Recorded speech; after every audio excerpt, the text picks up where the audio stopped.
Bill, quiet please.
Hello, Calaveras County, and welcome to another edition of Mondo Calaveras. I'm your host, Mike Taylor.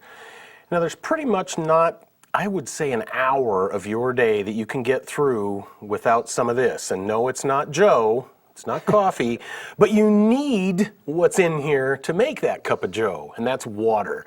My guest today is Bill Perley, the soon-to-be former utilities manager for the Calaveras County Water District. Welcome, Bill. Okay. Or goodbye. See you later. I'm done now.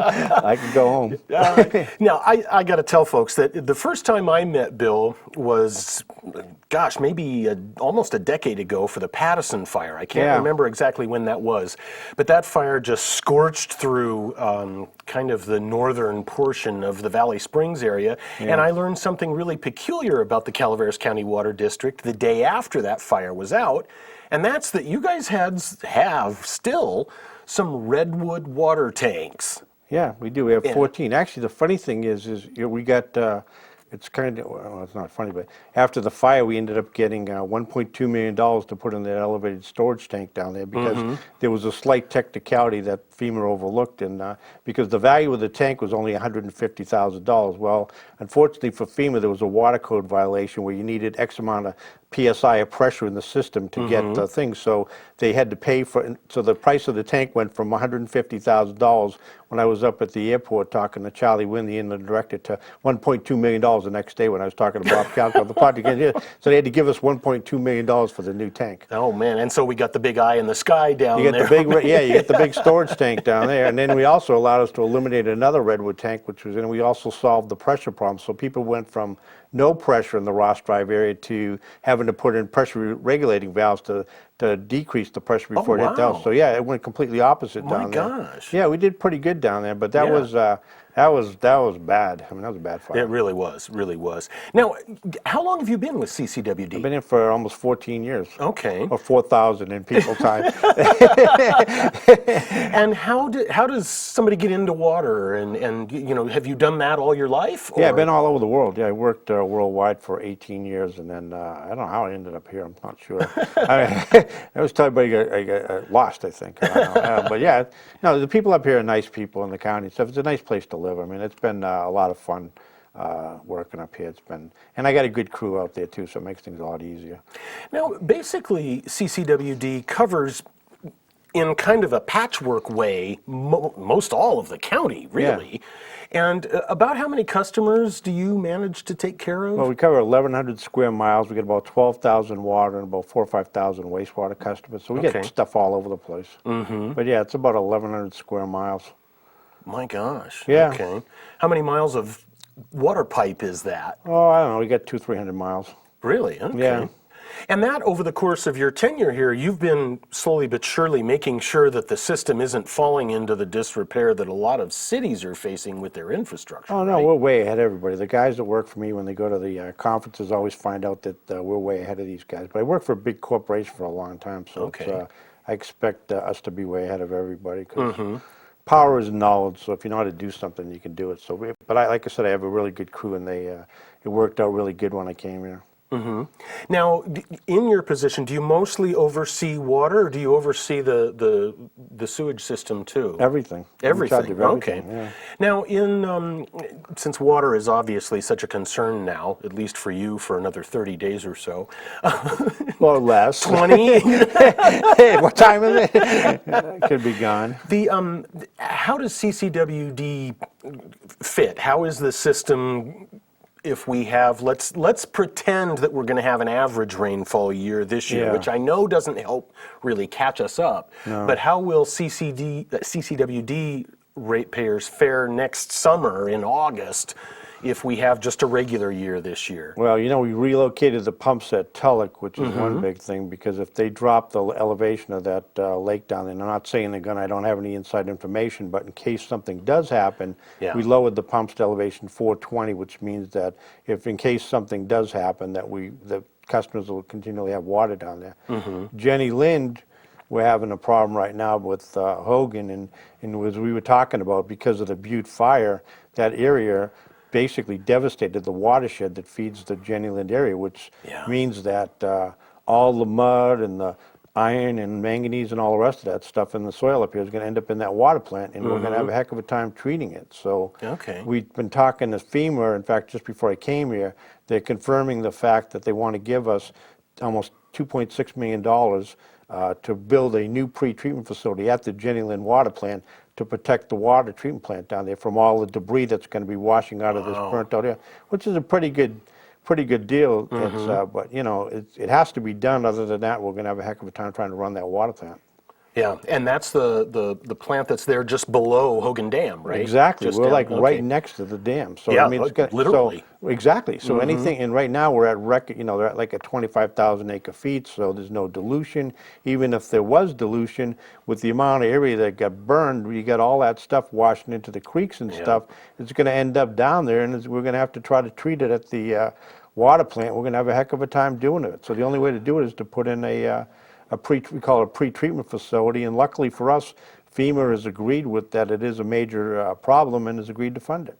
Well, that's great news for Yeah. the county and, of course, for the ratepayers. Oh, yeah. Now, what is that pretreatment plant going to do that the existing plant isn't able to do? What it's going to do, what the problem is you're going to have so much debris and stuff going down there. If you didn't put the pretreatment in, it would basically overload the filtration system down there. And that's a big problem, because that means we have to slow the water down. We can't produce enough water. If maybe at times we might not be able to produce any water, because all the mud and stuff would be in the backwash, but it basically would plug up the filters. Okay. So, and we have this issue up at Hunters, but it's not as, the fire's been like over 20 years. But the first couple of rains in Hunters, we get high turbidities, we slow everything down, but the situation up at Ebbets Passage, you get a lot of part-time residents, so they don't really feel the impact. But since I've been here, we've had to tell people to cut back on water use because we're having a hard time with turbidities up there. The Jenny Lind area, you got more full-time residents, you got a bunch of kids, you got schools and stuff like that, so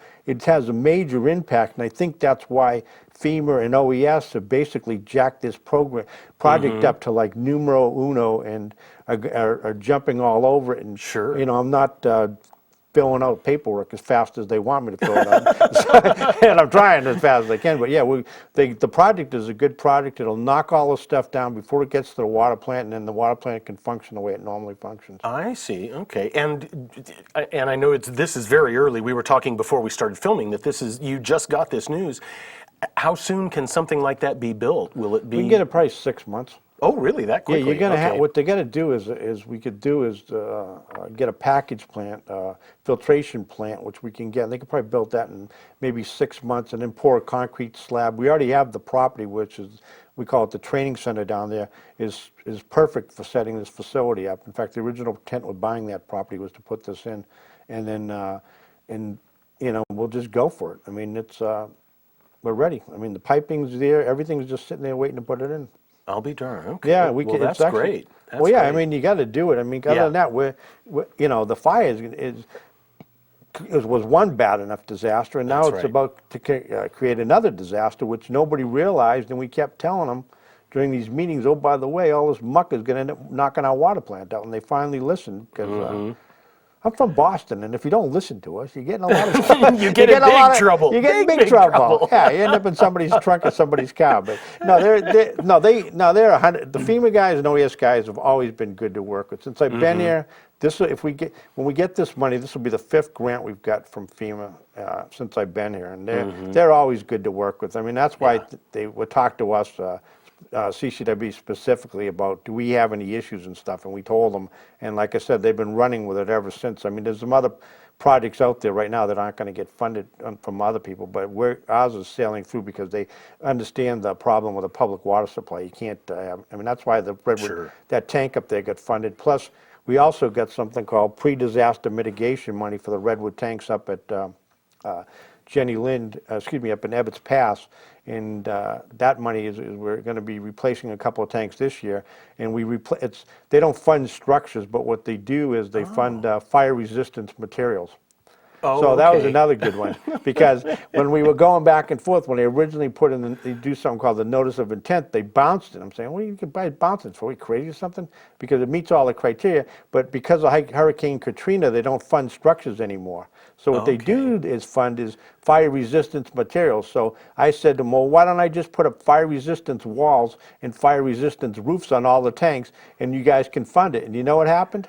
They funded it. They funded it. Yeah, and actually they liked that because the head of OES came out here to meet me because he knew how he come up with these screwy ideas and stuff like that. And plus I'm from Boston, so obviously you want to talk to people from Boston. Yeah. But he came out here because apparently a whole bunch of other redwood tanks in California are now getting money for funding because we broke the ice with FEMA. And then we had somebody from Lundgren's office helped us too. That guy's name was Bob Eller, who was the chief of staff. He latched onto this project too and helped us with to ram it all the way through. Because everybody, when they realized what's crazy, not one way or the other, they're going to pay for those tanks, either by having a fire or so either way, they're going to pay for them. So it's the easiest way is to do it before there's a disaster. So that's kind of what happened. And then the sneaky way to do it is using the fire resistance materials, which actually, unfortunately for the whole world, does meet the criteria.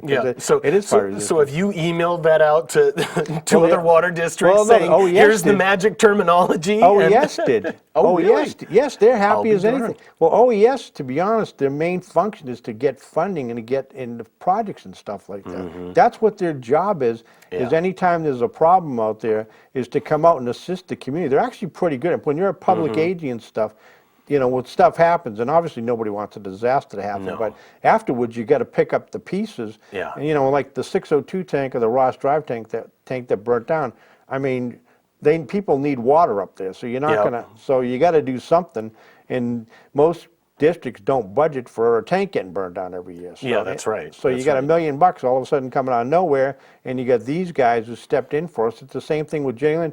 We don't have like $3.5 million to throw into the system down there. I mean, you need to do it to protect the water, but these guys are coming in at like 75 or 80% funding, whatever the heck it's going to work out at the end. But that's what's the big difference with dealing with those guys is. Yeah, well, that's Not great. bad.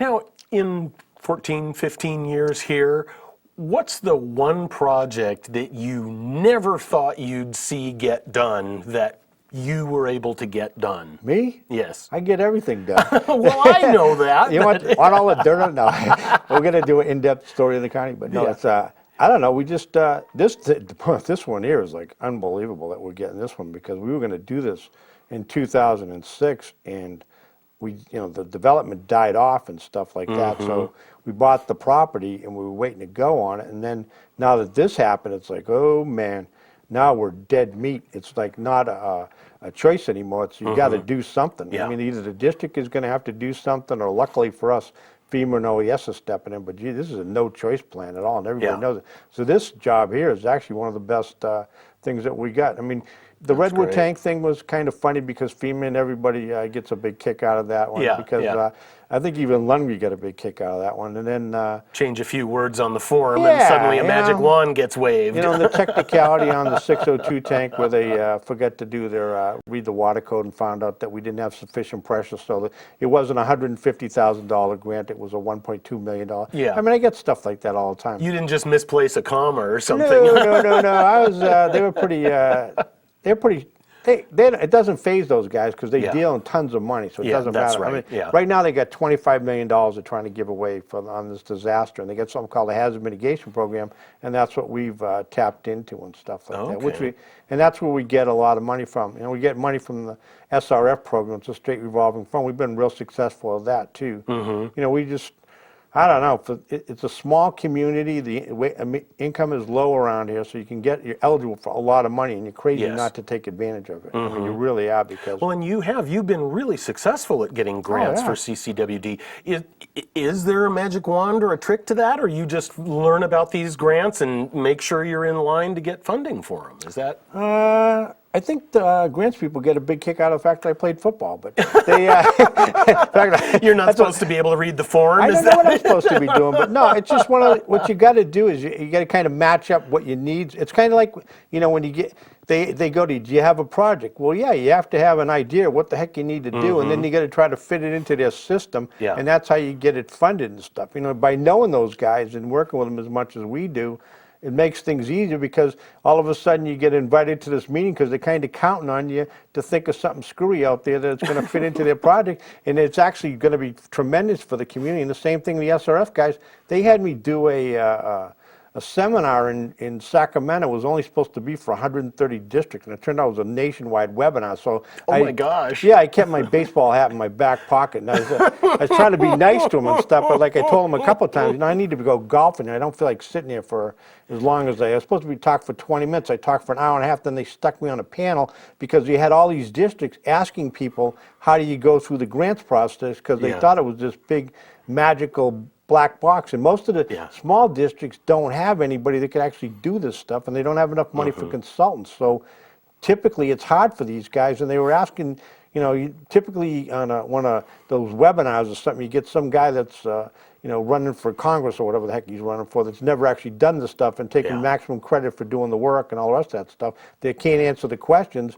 It's not usually having a person that actually does the work standing there answering the questions for you, because they're asking me screwy stuff like MHIs and how do you do this, how do you do that. I can actually answer all the questions because we actually do all this stuff. So, but yeah, the only thing is I told them is, you know, typically this time of day I'm playing golf and you guys are screwing around my golf game, which I brought up several times. And I mentioned it to him more than once. So it was like, I need to end the questions here because I got to go golfing. But, actually, that's lock and ten probably saved my sanity here more than anything. More than once. More than once, yeah. The lock and ten. Now, upon retirement, what are you going to do? Is there lots of fun out there for you? Oh yeah, I'm going to be golfing every minute. Yeah? Yeah, so I'm going to die on the golf course. That's my goal. Yeah, just to die on the golf course. But yeah, I mean, I've been doing this stuff for almost 40 years now. Like, you forget it. You know, it's just been a long time. But like I said, I got a good crew. You know, I've had two directors, Bertha and Jeff, that have been on the board the longest, that have helped me more than anything. Because you know, we've had stuff going on at the district, shall we say. You know, so those two guys have always been there. My crews are good, and then I always got the lock lieutenant personnel down there to make sure that my sanity is still in my head. With those guys, you have a golf cart all ready for you, right there. Yeah, those guys see me down. Like they said, I probably know every blade of grass in lock lieutenant because you go down there after work and just smash the ball around. I used to break racquetballs when I was younger, but. Now I just try to break the golf ball, but there you go. I'm not very good at it right now. But yeah, that's what happened. But yeah, give it a few months, huh? Yeah, I get back to normal. But yeah, Jeff and Bertha helped me a lot over the times, and it's been fun working with those guys. So, is that something, because there's kind of a general manager, and this is just in my head, so correct me if I'm wrong. There's kind of a general manager between you and the board, even though you are kind of working for the board. So you haven't had to, I imagine, as directly work with the board members, but I would then again imagine that you're on the phone with them, letting them know this is why this is important and this is why this is important. Or does all that happen at the meetings? I've been here so long, and there's been such a turnover over there that they're used to dealing with me, and I'm used to dealing with them. It's like it's just one of those things where and I always try to keep them posted. If something crazy is going on in somebody's area, you got to work with the directors because obviously they need to know and stuff. It's a small community. I mean, we're not dealing with the city of Los Angeles where you got millions of people. Yeah. So everybody knows, and then you see these guys all the time at the golf course or in the store and stuff. So it's not as if there's any separation between you and them. It's just, so it's easier to deal with these guys. I mean, it's just kind of have to do it. I mean, it's part of your job. And the thing is I run the field stuff, which is where all the stuff is going on. So generally, I have a pretty good idea what's going on out there. So are you not leaving a forwarding number or forwarding No. email address? No. And that's actually, and I'm asking this question because I had an uncle who worked for PG&E for almost 40 years, and when he retired, he went into, not really specifically into business, but he was able to fund a pretty nice retirement by doing a few consulting jobs. Are you going to go out and maybe do some grant consulting and that Somebody kind of stuff? asked me to do some stuff, and I was telling them, they're saying 2 days a month. I go, I don't know if I was planning on working that much. So I don't know what. That's great. I know if 2 days a month is over my limit. I don't know. I'll see what's going to happen. I'm not really looking for doing that stuff. It's after a long time you get tired of this stuff. It's, but like I said, when you're doing the stuff I do, you kind of got to know what you're doing. We fix. I put in a bunch of generators, get the SCADA, the radio system going, so when there's an emergency up here, we keep functioning when everybody else falls flat in their faces. So I mean, that's the type of stuff we've been doing since I've been here. Organized the department, pump station. We've rebuilt all sorts of stuff all over this place. I got, like I said, I have a really good crew, and that's all I've been doing. That's why we sail through any type of emergency and stuff around there, because we're ready for it. And do those crews, do they overlap? I mean, if you have a crew that, well, I guess what I'm asking is, might they end up working on both systems? I know that there are people who are at the water treatment plants and they treat the water, and there are people working at the sewage treatment plants, but your crews that are out in the field working on the pipeline or the sewer line, they might work on both, right? Yeah, they do. Everybody knows how to do both. Okay. Actually, they're required to do both. Oh, they are? Okay. Yeah, because we're too small a district not to. We have a small workforce, and you can't have a gazillion people around sitting around because real people have to pay rates and stuff. Yeah. So, how many people are on your crew? I got about 50 people working for me, something like that. But they, we got West Point. I mean, the other thing too is the geography up here is crazy. We got stuff all over the place. Yeah, I mean, and it makes things harder to try to maintain. If this was one district where you had everything in one place, you'd probably need half the people I get because of the sizes. But because everything's all over the place, you're kind of stuck because you got Copper Cove, you got Ebbets Pass, Jenny Lynn Lock Antenna, then we got Wallace, and then we also got West Point and Wilseyville. So we got stuff all over the place. And then, so we're kind of stuck with, and you can't let anybody, I mean, everybody deserves equal treatment because they're all paying rates and stuff, so you got to make sure all the systems are functioning, and unfortunately for the real world, it does take maintenance, and then that's what happens out there, and that's what the guys do. Operations is important, but to have a good, strong maintenance crew and stuff, and that's what I've been, I've been building up since I've been here, is that stuff, but, because I'm an engineer too, so I can also do all my own specifications and plans and all that stuff, so I don't need any help to do anything. Now, something that I have heard others in the water industry especially talk about in this state is the atrocious number of regulations and laws and rules, and you can't do this and you can't do that. Does that get in the way of providing clean drinking water to Californians, or is it just part of what you got to do, so you just do it? Part of what you got to do, you can't get around them. I mean, they got too much leverage. Plus, since they moved the water people over to the wastewater group, the wastewater guys have always been more aggressive in finding people and stuff like that than the water guys are. Well, guess what? They moved all the water guys over to the wastewater group. So now it's all the same organization. So now we're starting to notice the water people getting more aggressive on their compliance stuff. So we'll see what happens. But yeah, I mean, you could see that coming on for a long time. From a maintenance point of view for CCWD, I know you're going to be gone, but if you look in the little crystal ball, and as we were joking before, we came out here, you know where the bodies are buried. Everybody, every department in every part of the county, so you better watch it.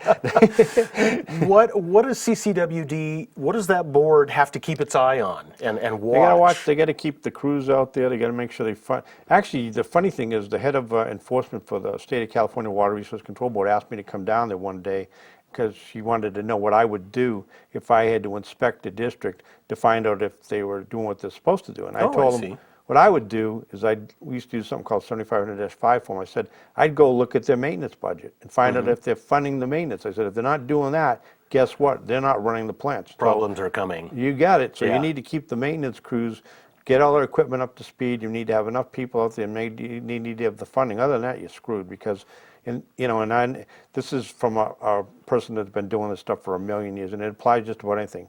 If you have your choice between 15 maintenance guys and one operator versus 15 operators and one maintenance guy, you go with the 15 maintenance guys. Because you know why? Because they're going to know how to fix the stuff, and most of those guys are going to know how to run it. So the 15 operators generally can't fix the stuff. So. Can't usually fix it. No, so something goes down and everything goes down whether you want it or not.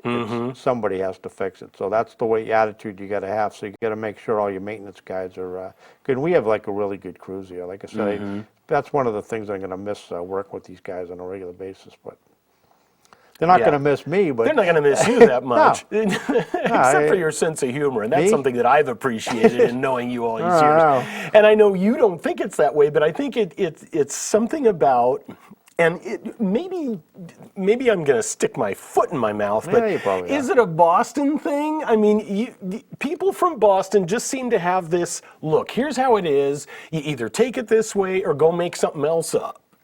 That's kind of how we do stuff back there. It's I don't know, but old New England Yankee. Does it go all the way back to the Tea Party? Yeah, the Tea Party. Yeah. That's kind of how we do stuff back there. But yeah, it's a different world. You know, you're right. It's a whole different world back there. Plus, you guys think you got snow out here. Well, they just we got cold back there. It's 20 below zero, and out here, right now it's cold, but not anywhere near what I'm used to dealing with. Yeah, that's right. Now we're getting short on time, so I'm going to ask you some questions that I've asked people on my show before. And since you're leaving, you can burn all those bridges if you want to or whatever. But where's your favorite place to visit in Calaveras County? Lock and Tenor Golf Course. I kind of had that one in the back of my mind. I had a feeling that's that my was going favorite there. place. What's your favorite hole on that course? The second hole, because that's where I got a hole in one. Oh my gosh, great. Yes, that was a major issue. It was the sports story of the year, from what I understand, on the Enterprise. Oh, that's great. And do you have a favorite place to eat in the county? Pickle Patch. Pickle Patch? Yeah, because Gretel does a good job down there. So anybody wants to go someplace, the Pickle Patch is Do you have a seat there with your own, little nameplate on but it? For a while, she actually had, Gretel actually had up on the wall what I was going to order every day. Oh, really? Oh, yeah, I was, but yeah, she's all right. They do a good job there. Yeah. And if you have friends, let's say, especially from Boston, that have come out here to visit, where do you take them in Calaveras County? Well, Calaveras, they all like seeing, the interesting thing, they like going to Angels Camp to see all the frogs in the sidewalk. In the concrete, Yeah, they never seen that before. Yeah, that's right. That's been a big thing. And then I took them up to Big Tree State Park a couple of times, too. They like seeing that, too. But those are the two main things there. But the frogs thing blow everybody's mind, because they always, you know why? Because it's actually a world-famous thing, the Mark Twain's jumping frog. So it's not as if it's, and you read about it in high school and stuff like that. When you actually come out here and see this stuff, it's kind of interesting. And it's kind of interesting because I think that since we live here, we get a little bit blasé about it. Okay, here comes the fair, they're going to jump the frogs again. But people who come from outside the area cannot believe how into jumping frogs people can get. And it's really something. So are we going to see you visit at all after you leave? Well, you know what I always wanted to do? I always wanted to get one of the frogs' autographs. But they never, they wouldn't let me do it. I don't know why. And actually, I don't know. They just wouldn't let me get the frog's autograph. Wouldn't let you? Oh, man. Yep, it was one of my goals in my life, but well, you never know what I'm going to do. We'll dip a foot in some ink and send it to you. Or just give me the part of the sidewalk. I don't know, but the frog jump was been a riot. Oh man. Well, ladies and gentlemen, Bill Perley is one of the guys who has kept this county running at least for the last 15 years, especially the Calaveras County Water District. So, Bill, thank you very much for joining me today. And enjoy your retirement. Good luck on that next hole-in-one. Oh, yeah, I need another one. There you go. They need to. That's it. All right, ladies and gentlemen, thanks for joining me on Mondo Calaveras. I'm Mike Taylor. See you next time.